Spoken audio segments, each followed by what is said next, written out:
Hi, today in front of me Tecno Spark Go 2022, and I'll show you how to edit notification panel shortcuts on this device.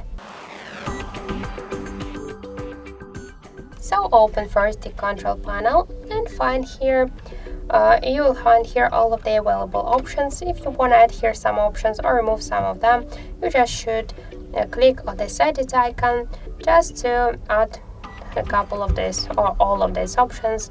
Invisible, we should just hold the icon and drag it by this way.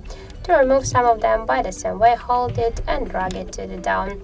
Also, we could change the position of each icon here. So just to change the positions of the icons, you should just hold it and drag it, and to save the changes, click to go back, and that's it.